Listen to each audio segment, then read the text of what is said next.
Hello guys, and welcome to my video about replication basics. Okay, so for this video, first of all, what's good to know is that you can get this entire project on our Patreon, so link is down in the description.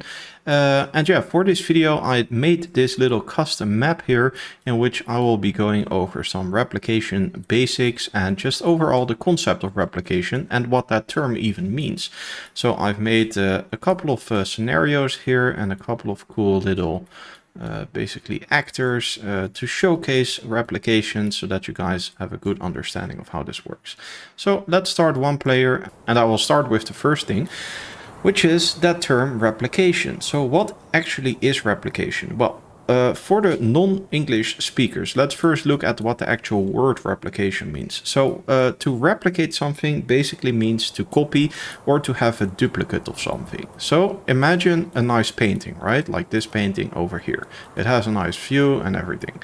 So imagine a nice painting and then you want another copy of it. Then in that case, you can also use the word that you want to replicate this painting. So if you have a Da Vinci painting and you want that painting a second time, then you can replicate that painting. In this case, like it says here on the bottom, you now have two of the exact same ones. So basically, if this is our original painting, then over here we have a replicated painting. Now let's look at how that applies in our engine.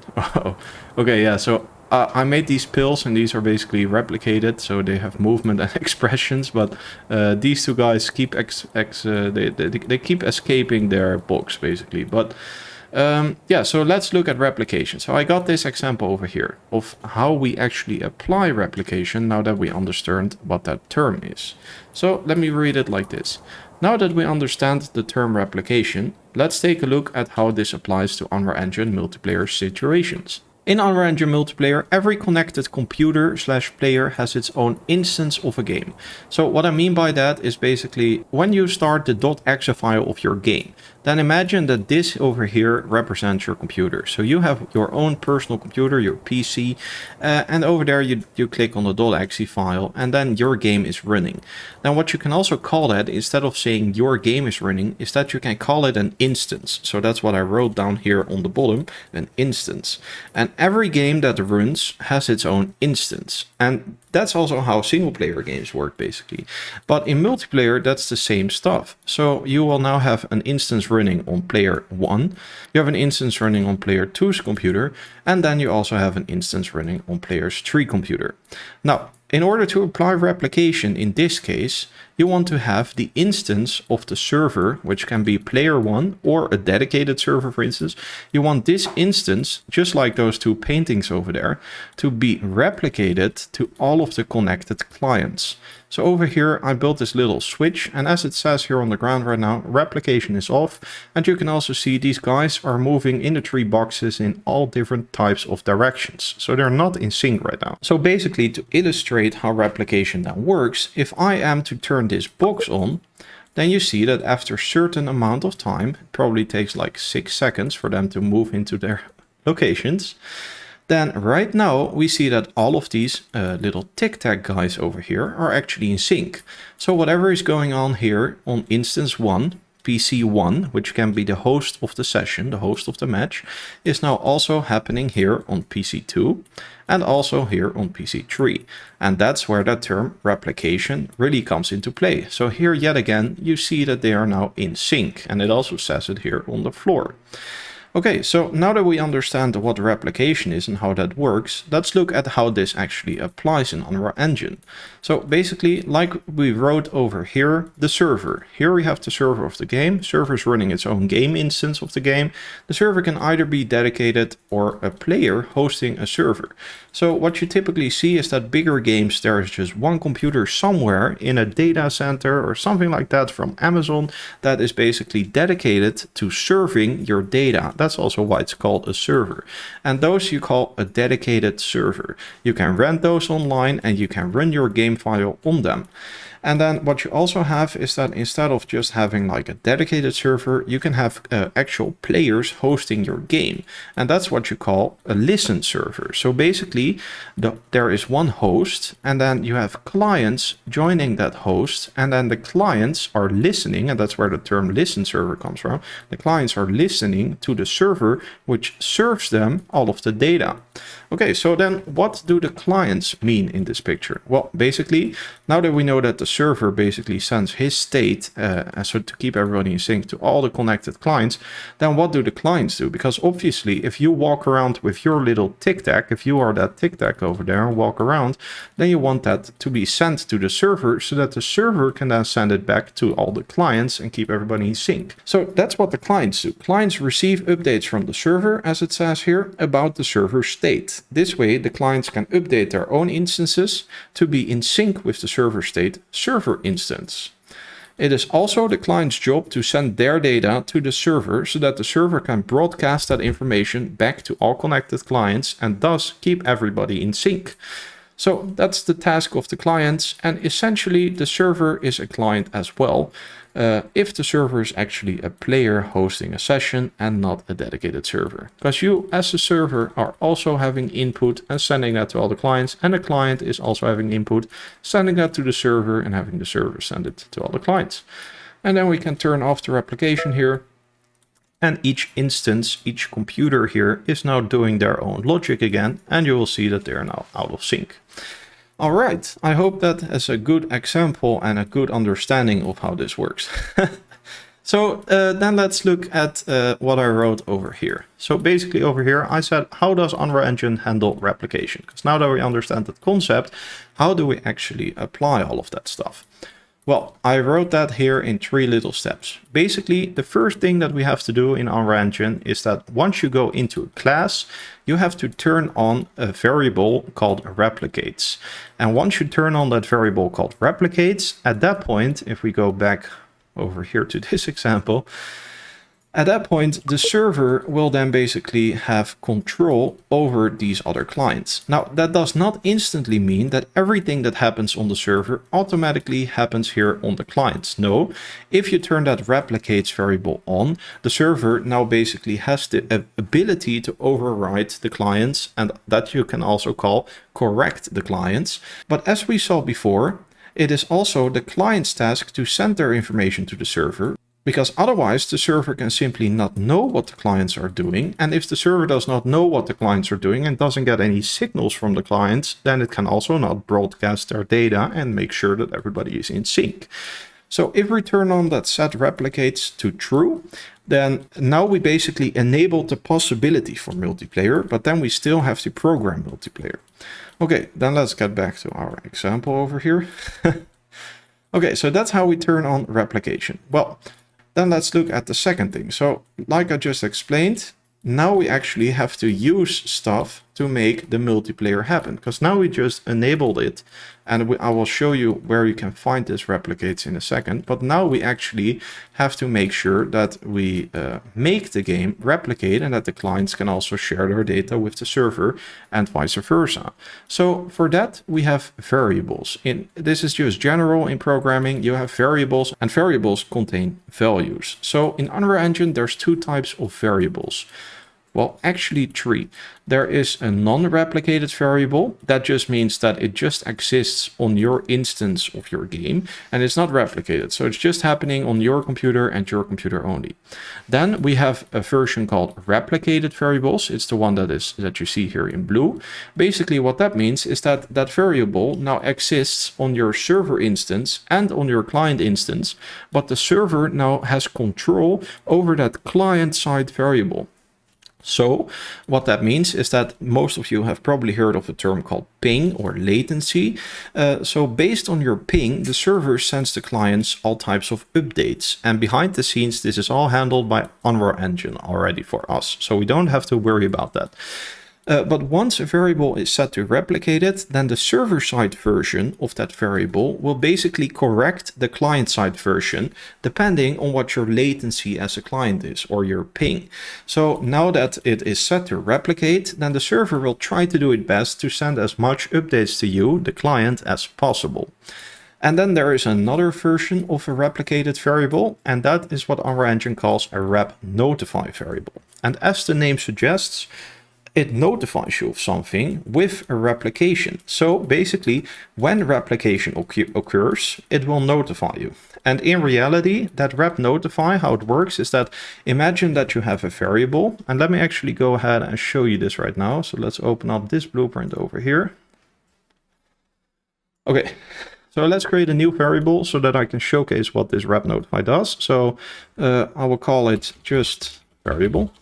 So imagine that you have a variable, right? This one over here. Currently, this is not set to replicate. So on my game, it will do this.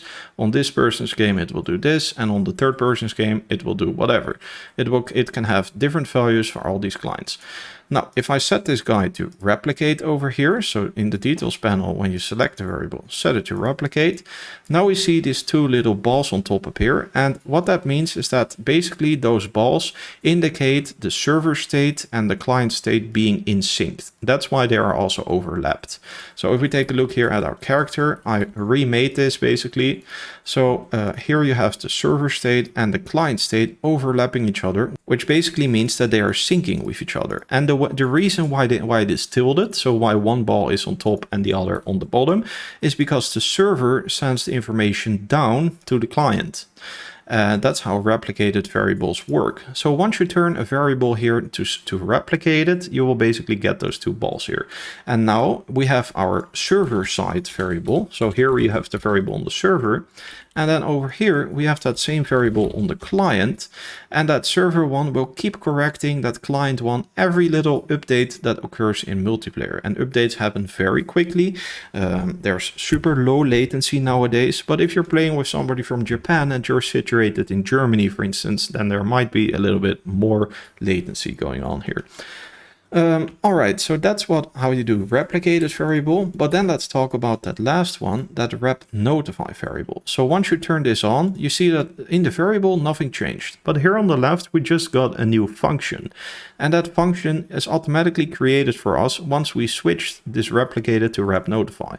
And this function here, you can now double click it and open it up, can contain some logic, and it's up to you to program whatever kind of logic you want in there. So regarding the variable, well, nothing changed as you see, it's still replicating, but how does this work? Well, every time that the variable gets changed, so let's say over here that the variable got changed from true to false. So every time that your variable is out of sync and basically gets changed or updated, then automatically this RepNotify function here gets called. So what is this useful for? Well, basically, let's say that this variable over here is set to false, and now it's turned on to true. If you want to display that in your user interface, you don't want to like event tick. You don't want to on tick check basically whether or not the value has already changed. No, you want that automatically to happen. And that's what our engine made that RepNotify for. So every time that the value inside of this variable gets changed, your onRep gets called. Okay, now that we understand what an onRep is, then we can walk to the last part here of the puzzle. Over here, the last part to make multiplayer work in our engine is remote procedure calls, and they are also known as RPCs. So what are remote procedure calls? Well, in our engine, there's 3 types of remote procedure calls: run on owning client, run on the server, and multicast. So let's take a look at what those are. So back into my blueprint, if we just open up this guy here, because you can have remote procedure calls in any blueprint, but back in this blueprint, let's create a custom event. So if we do custom event and call it do something, just like this. Okay, then by default, when this event gets called, so if I type do something and have a button call this event here, then by default, this event just runs on that instance of the client. So like we saw here, it will just run on the instance of the client because it is not replicated. Then over here, you see some remote procedure call options. So what we can do over here is basically set it to run on the owning client, and you see executes on owning client. So now this event only happens on an owning client. And then over here, we see a target. So here you can then specify on who you want to run this event. Well, right now, since we are in this blueprint itself, the target will say self. But let's say that you call this event from another blueprint, then you can input a target here on who you want to execute this function. Then we also have here run on server. So this means that this event will now be ran on the server and on the server only. So to put that into perspective again, here we have the server. If we use an event called run on server and we call it from a client, so the client presses a button, run on server event fires, then the client basically executes an event that happens here on the server. And then the last one that we have is here the multicast. And what does that do? Well, the multicast can only be called when on the server. So if we take a look over here, then basically the client, let's sync them again. Then basically the client can send a multicast event to the server, but then nothing will happen because like I just said, multicast can only be executed from the server. So in this scenario, the server can call a multicast, and what a multicast does is that it broadcasts an event on the server itself and on all of the connected clients. So let's say a particle, for instance, that you want replicated, then the server would basically call a multicast event where it would create that particle, and then the particle would appear on the server. And like I just explained, since it broadcasts it to all the clients, the particle will also appear on client 1 and client 2, etc, etc. So with those events, you can very specifically target which events gets executed where and for which players it's visible.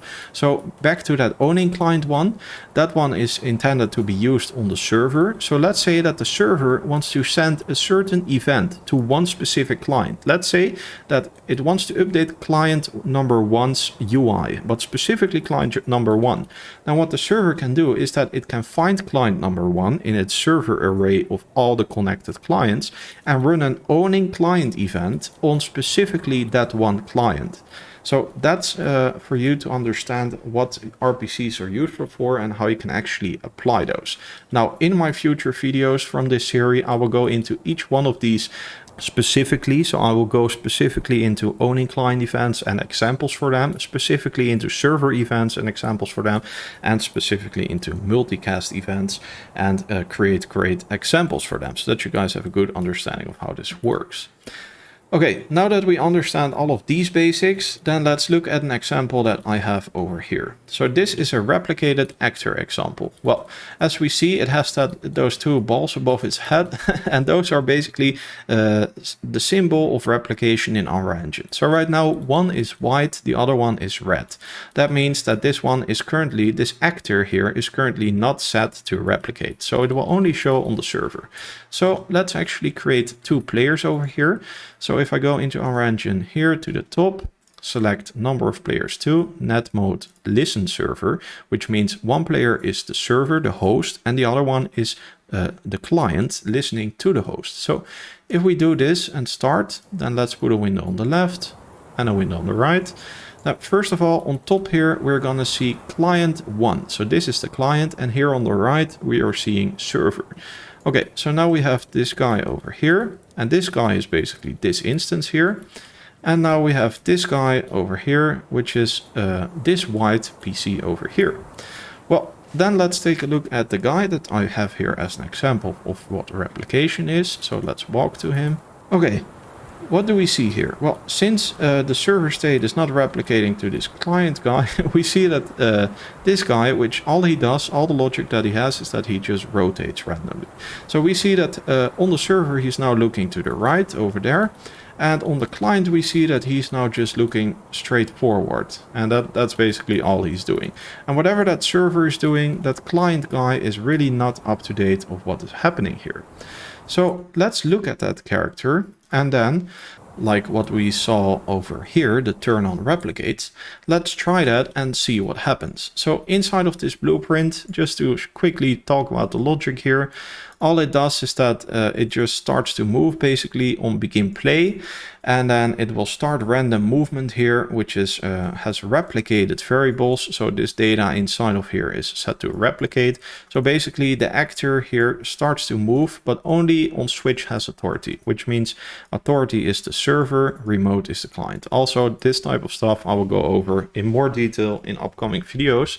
But basically, on begin play, only the server will execute this logic. Now, what this means here is that this event here, even though it's not replicated or set to run on the server, this currently just executes only on the server because we're running it off of the authority. So on the server, we are getting this actor location, so this guy, and then basically we are getting a random reachable point in a radius of 300, which means 3 meters, and that's the location that we want to look at basically. So we just store this in a server variable called random location. Since that is set to replicate, the clients will also know what values are in here and will also automatically be updated with these values, even though they never ran this event here and even though they never ran this logic. And then we just set whether or not this guy is rotating to true, which is also replicated. And then the following logic is on event tick. So this happens for both the server and the client because it's not specified with a switch has authority whether or not it only happens on one of them.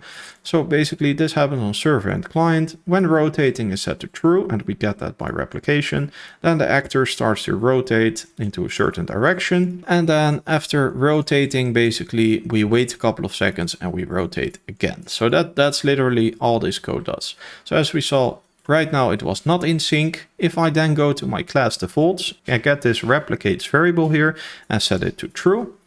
Then what happens is that then if we play it with 2 players like this, get one guy here to the right and the other one to the left. Then we see that the 2 balls on top of the guy's head, symbolizing replication, are now both white. And we see that both on the server and the client, we are seeing the exact same movement of this guy. So yeah, I hope that this gave us a clear example of the basics of replication and also just the term of replication and an introduction to that. First of all, you must turn it on in order to be able to work with anything regarding replication. And then besides that, you basically have to use replicated variables or RepNotify variables. And then last, you have to use remote procedure calls in order to make the clients also communicate with the server.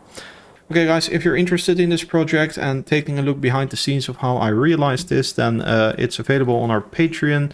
And in the next video, I will be going in more detail with actual examples of replication. So I will talk about, for instance, those replicated variables and RepNotifys and show some proper use cases. And I'll show use cases of the owning client and other multiplayer stuff here as well. So owning client, run on server, and multicast. Okay guys, see you in the next video. Bye bye.